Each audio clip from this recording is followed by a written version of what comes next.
Points table पे आया बड़ा परिवर्तन, गंभीर का बात ना मानने की सजा भुगत रहा है सारा टीम के नंदन। হ্যাঁ বন্ধুরা, আজকে আবার একটা লজ্জাজনক হারের শিকার হলো আমাদের কেকেআর দল। একের পর এক ভুল সিদ্ধান্ত, ভুল টিম কম্বিনেশন আমাদেরকে ঘরের মাঠে এসে হারিয়ে গেল লখনউ সুপার জায়ান্টস। হ্যাঁ বন্ধুরা, এর থেকে লজ্জার আর কিছু হয় না।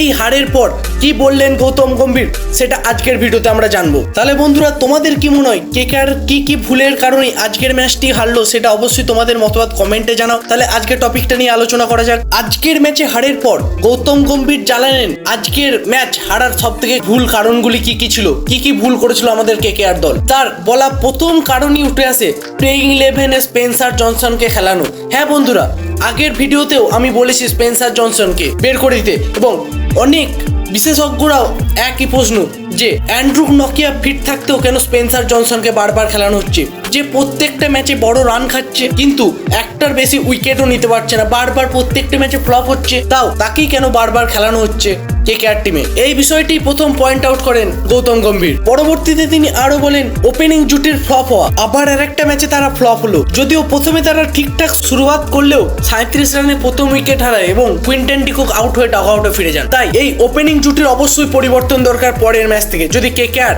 জয়ে ফিরতে চায় এবং জয়ের ধারা বজায় রেখে এবছর 2025 আইপিএলে চ্যাম্পিয়ন হতে যায়। এছাড়াও মিডল অর্ডারের flop Ramandeep, Raghuvanshi, Andre Russell আজকে কেউই ব্যাটে বলে রান করতে পারেননি, তারা পুরোপুরিভাবে ফ্লপ হন আজকের ম্যাচে। তিনি আরও জানান কেকেআরের পরিস্থিতি আর আগের মতো নেই, কেকেআরের পরিস্থিতি দিন বে দিন খুবই খারাপের দিকে এগুচ্ছে।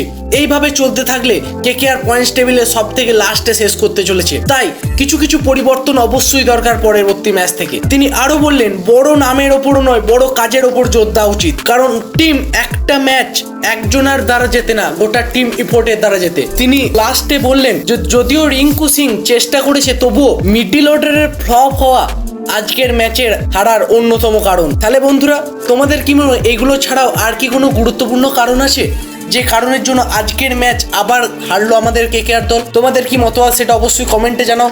ভিডিওটি ভালো লেগে থাকলে লাইক করো এবং চ্যানেলে নতুন হয়ে থাকলে চ্যানেলটা অবশ্যই সাবস্ক্রাইব করবে। তাহলে আজকে এই পর্যন্তই থাক বন্ধুরা, দেখা হচ্ছে পরের ভিডিওতে। জয় হিন্দ।